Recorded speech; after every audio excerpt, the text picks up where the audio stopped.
Are you happy in life? Huh? Kahit sobrang kapos sa pera, masaya pa rin. She said even they have financial problem, they still happy. That's our life. That's our that's what God give us. We cannot choose the life that we want.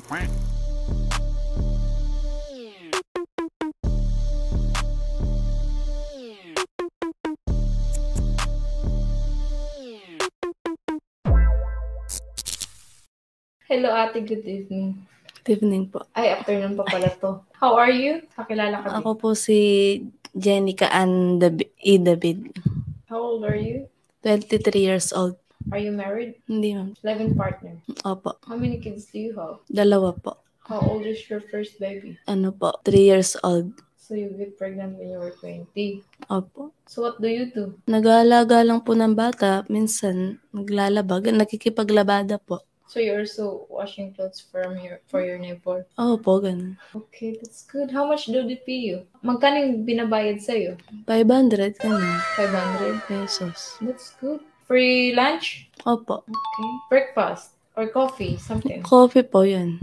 Okay, that's nice. Some other people, they don't pay 500 peso. Opo. That's good. What's your husband do? Nagkakalakal po siya. Kalakal. Collector? Opo. Like, basura, ganun. Garbage collector? Opo. Okay. Are you looking for sugar daddy? Hindi po. Sugar mommy? Who you live with? Opo. Husband mo lang? You don't live with your parents? Mama ko po, kasama namin sa bahay. Your mom is living with you? Tsaka yung mga kapatid ko. With your siblings? Kapatid po. Yeah, siblings nga.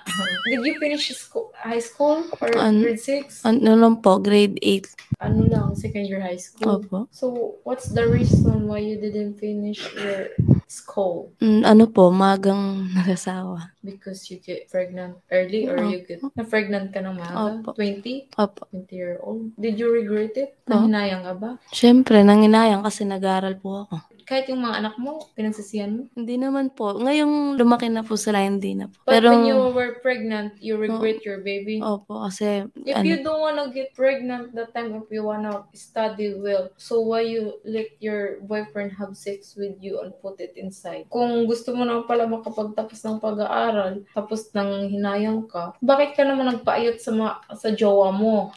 Tapos nang pabuntis ka pa, di ba? Hindi mo dapat pang hinayangan yun. Hindi ka dapat nagsisisi doon. Nung na po, lumabas na po, yun hindi na po ako parang okay na sa akin kasi nagkanak na po ako. So when you saw your child, you didn't regret it na? Hindi na po ako. Blessing you. Gusto po kasi ng mama ko nun mag-aral habang buntis.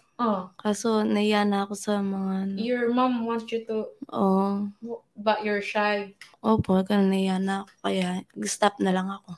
Kasi your classmate is going to judge you. Tulad ngayon, yung mga classmate ko, magaganda na yung buhay nila. Gana. Paano maganda? May police na. So, one of your classmates are police? And yung iba, maganda yung buhay, may magandang trabaho. And they have a nice job? It's okay. Hindi para sa yung buhay na yun. Your life, iba yung binigay ni Lord. Lord didn't give you a different life. Maybe you didn't finish studying. Maybe in one day, one of your children, they'll finish. Opo, yun na lang yung inaano ko, yung palaking ko yung mga anak ko. That's right. Malay mo, isa sa kanila, may makapagtapos, magandang trabaho. Bawi ka na lang sa anak mo. That's right. Just do take care of your child. What your mom said when you get pregnant at age of 20? Opo. Nung una po, galit siya. Of course, they're gonna get mad. Pero nung lumabas na yung baby, lumaki-laki na yung tiyan ko. When they see you're getting big, they're happy. Nare-realize niya naman na nakikita niya na masaya naman ako sa... You're happy in life. Kaya inayaan niya na lang po ako. How old is your husband? 27 na po siya ngayon. 27. Are you happy in life? Kahit sobrang kapos sa pera, masaya pa rin. She said even they have financial problem, they still happy. Oo, maging masaya na lang tayo sa buhay. Kasi yun yung binigay ni God. That's right. That's our life. That's our that's what God give us. We cannot choose the life that we want because we can if we just gonna work hard. Ano naman, kung gusto mo namang piliin yung buhay na gusto mo, basta mag-work ka lang work hard and pray na lang kay Papa Jesus. He don't have a stable job. Malaman po. Before, what's his job? Ano po siya? Sa construction. Construction worker. Labor. How much salary is it? 500? Dati po, 450 yata. O 420. Ngayon po, pa-extra minsan. Tapos, pag may basura, pakuha ng basura, yun po. So, someone asked him to collect the garbage. What if no one called him to collect the garbage? What do he do? Walang pera. Walang pera. Minsan, yung mama ko po, yung pag may sobra-sobrang pagkain. Yan. Your mom, if there leftover foods, sa mga anak. She gave it to your... How old is your second baby again? 1 years old. Okay, so who take care of your 1-year-old baby now? Iniwan ko sa mama ko. He's with your mom. Opo. Where's your husband now? Gano po siya. Nangalakal. What time do you start collecting garbage? Ano oras talaga? 8, gano'n. 8. Tapos uwi siya. Minsan 5, 6. 5 tsaka 6. So what about his food? Po. Yung pagkain niya. Hindi siya umuwi para kumain, di ba? Hindi po. He don't go home for lunch. Hindi siya kumakain ng lunch sa bahay niyo. So when you ask him if he already had lunch, he said, yeah, he already ate. So you never asked him where did he get the food from? Hindi mo siya tinatanong?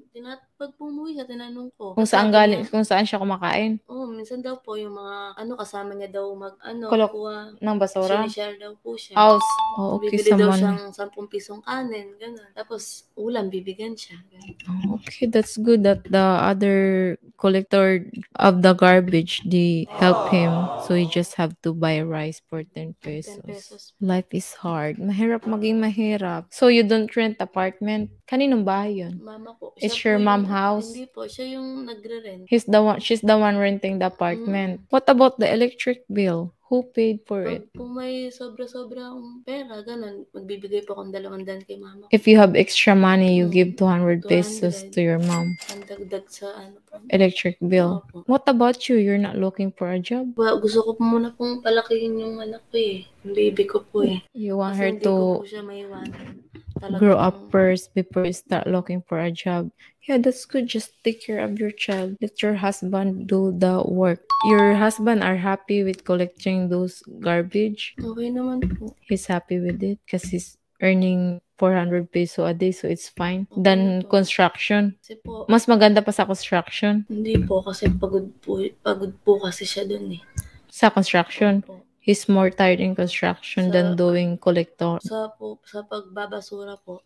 He can get rest. Opo, nakakapagpahinga po. So is it... Sa gusto niya po Di tulad pag construction, naka-oras. Yung pahinga niya. Di In construction, you have to, you only have 30 minutes break, right? 30 or 1 hour break? 30 lang. 30 construction. But if you're collecting garbage, you have time to get rest. Have you tried to work before? Natry ko na po nun, kaso, stop din po yung You stop work? Why? Parang naisip ko yung mga anak. Because no one do take care of your kids. Opo. If you finish studying, or what do you wanna become? Kung nakapagtapos ka, what's your major? What do you wanna become? Course na mo? Teacher po sana. Teacher? What you good at in school? What's your favorite subject? Lang po, Pilipino, ganun. Filipino lang? Science, mathematics? Where you good at? Sa Pilipino talaga? Yun yung naiintindihan ko 81. So, what is your hobby? Ano hobby mo? Hobby? Ginagawa ko po. Oo, yung gusto mong gawin, yung pinaka-hobby mo. Ngayon? Wala man po, nag-aalaga lang ako. Just taking care of your kids. How do you take care of your kids instead looking out of them?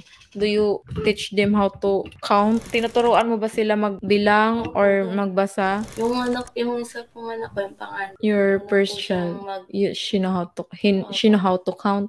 Opo, mag-ABC, tsaka... How old is she when she learned how to count? 3 years old na po siya So, how old nga siya nang natuto siya magbilang? Ngayon lang po. Kasi, This year lang? Oo, kasi po siya sa mga nag-aaral nakikita niya po. So, when she's a 1-year-old like that, you never teach her? Bakit? Puro lang laga. Yeah, even you do take care of her, you should just ask while you were looking for them, you should teach her how to count. Oh, teach your 1-year-old now. So when their brain is growing up, she know how to sing. Your 3-year-old son. That's what baby do. Nila yun. Kasi when the kids are singing, it means they are happy child. You know how to sing? Hindi ka marunong kumanta? What about cooking? You know how to cook? Opo, yun. Nagluluto po ako. Pag nagbumiling ulam si mama ko, ako magluluto. That's good. To take care of your kids, ate. And hope you find a job soon. Sana makahanap ka ng trabaho soon. And you're still young. And there's more thing gonna happen in your life. Maybe you didn't finish school. Maybe one of them are gonna help you or raise you up. Maybe sila yung magsha-shine. Maybe one of them who's going to help you, or one of them gonna give you a stable life. As you said, you cannot find job right now. I hope you do take care of your kids, and if she turned to Lalaking ko na lang po. 2 years old, and work hard and give them a life that they deserve. And you cannot do what you want. Maybe one of your child, support them what they want and teach your one child. All right, thank you for having you here. Good luck in life, babe. Thank you, babe, for having you here. Join patreon.com/TommyYumLechon. Hit the like button, guys. Thank you for supporting our channel on Tommy Yum Lechon. Unlock the real story behind the Filipina Oprah, behind the scenes drama. What about your dad? Died. I'm sorry to hear that. Uncut interviews. Of course, I like French Canadian. Footage too real for YouTube. Can you kiss her? Only on Patreon. Join now at patreon.com/Filipina Oprah or visit filipinaoprah.com. Exclusives drop weekly. Stay ahead of the game. You don't wanna lick? I don't like. It's good though. No.